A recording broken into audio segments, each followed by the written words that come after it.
Andrew Dowsett.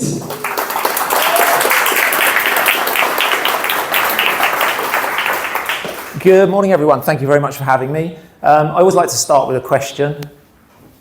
Show of hands, public speaking, who loves it? Okay, not bad. Who loathes it? Be honest. About the same.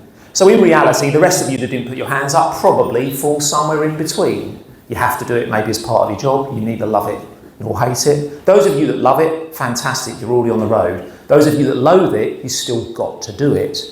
Now, if you do loathe it, you're not alone.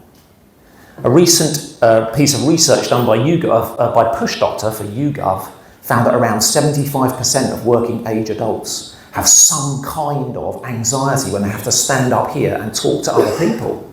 So take comfort in that, you are not alone. Of course, if you're a business owner or represent your business when you are out and about, it is important that you can master that skill. So we're going to have a little whistle-stop tour today to have a look at some of the things you can do to power up your presentation game. And just for fun, I'd like to share a little statistic with you that says, of working age adults, public speaking is the third most hated thing, the third biggest phobia. So just for a little bit of fun, can anybody tell me what outranked public speaking for adult phobias in the UK in that year? Spiders. Oh, spiders is close. Wrong genre. Snakes. Ophidiophobia at 2. I don't know why, because we don't really have that many venomous snakes in the UK. Anyone want to guess what one is? Heights. Heights, yeah. Acrophobia. Not to be confused with agoraphobia, which is fear of open spaces. So it comes in at third. It comes in at third of those people that were asked, right? So we all know that it is a big deal, but there are things you can do to improve your presence when you have to stand and speak to people. And importantly, if you're a business owner, a founder, an entrepreneur, how you can present your business when you're speaking in situations like this. So let's have a look. Another question for you. What do these 4 things, superheroes, crisps, chairs and silence, all have in common? Stony silence, I'm glad. They can either help you on your public speaking and presenting journey, or they can hinder you. And we're going to go through and have a look at why. Let's start with superheroes. The one biggest problem that a lot of people have is when they rock up to present, they do that. They present and they don't tell a story. And it's important that when you're, especially if you're a business owner, you've got to get your founder's story in there. You know, was it most loved marketing agency in Brighton? Right, that's part of Alex's founder's story. So my top tip for you would be, tell a story. Stop presenting and start thinking about the story that you want to tell. I do not mean walk up to people and pitch slap them with what you do. I mean, you've got to create a story. Next up, create a hero's journey, just like our little dog there. What is a hero's journey? That does not need to be you, but it can be the problem that your business solves.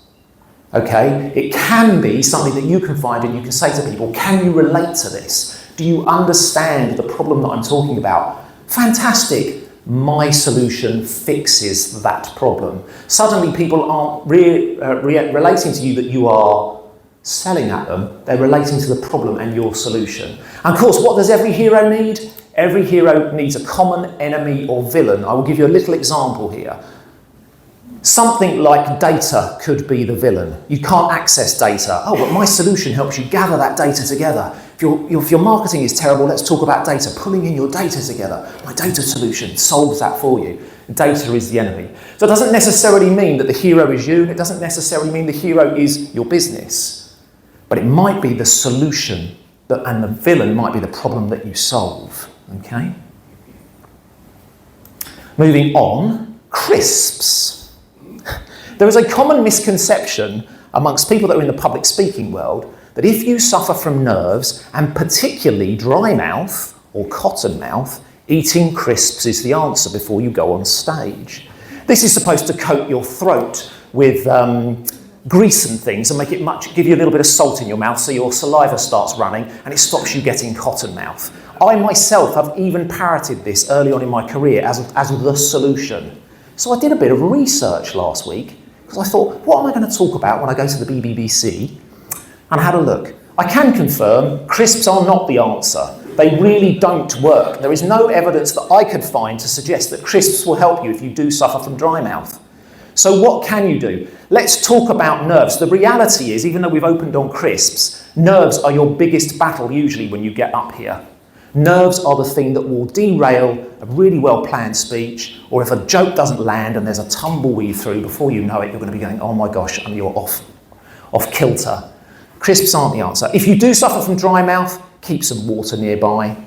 Some people suggest chewing gum before you go on, but not whilst you're presenting, because it isn't a great look. What else can we do about nerves? This is the best one.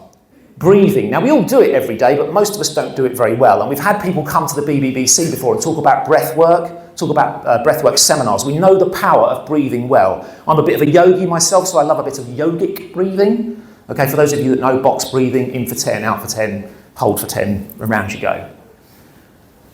Making sure you just stop and take a breath. I mean, I talk pretty quickly, and even I have to remember to do that. But it will really help you when you're in a presentation situation or a public speaking situation to help manage the flow.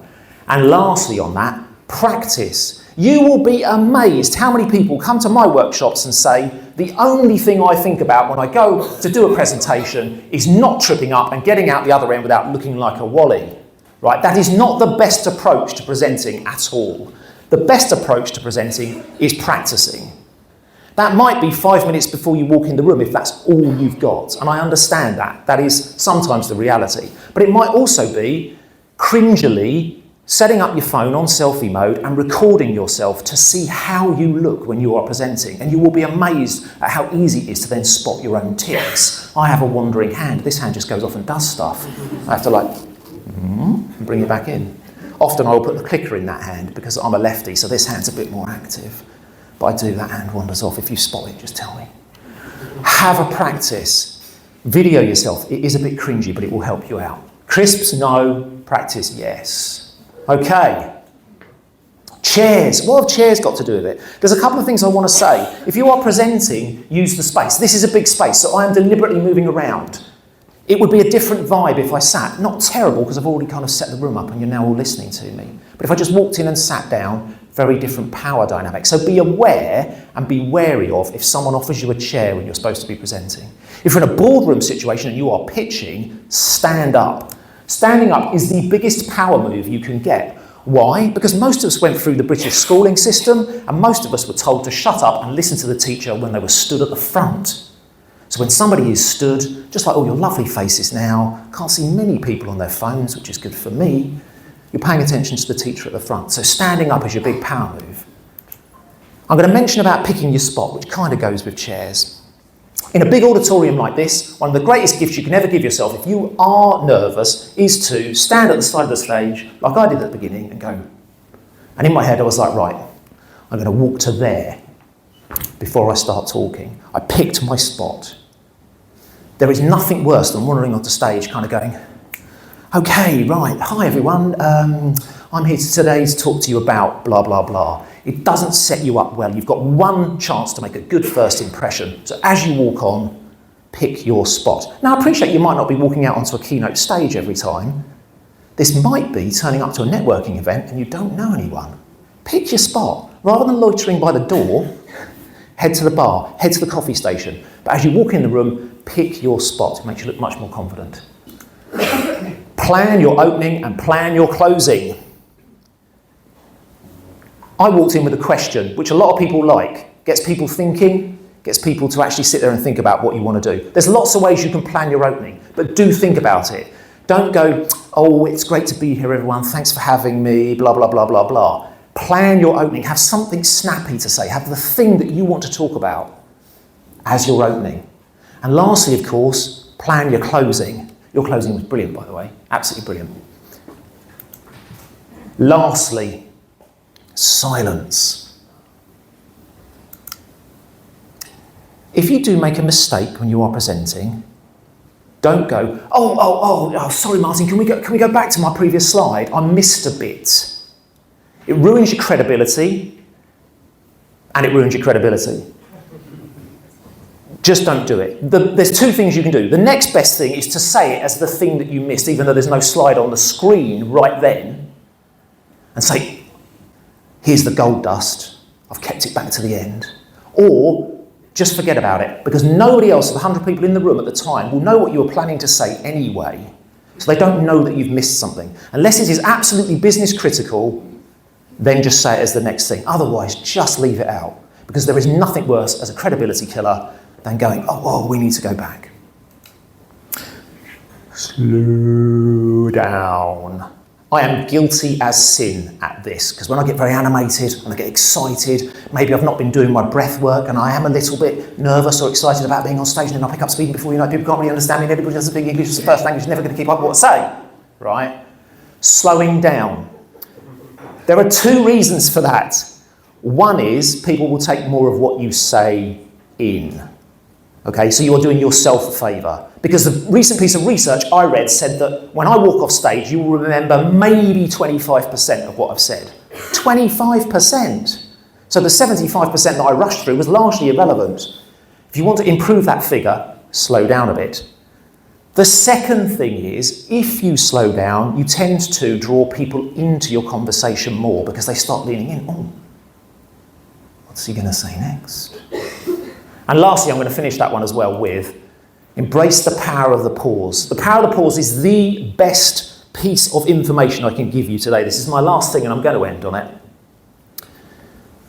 Pause does loads of wonderful things. It allows you to change pace. So if I've just told a joke and then I want to get serious, everyone's laughing, and then I carry on.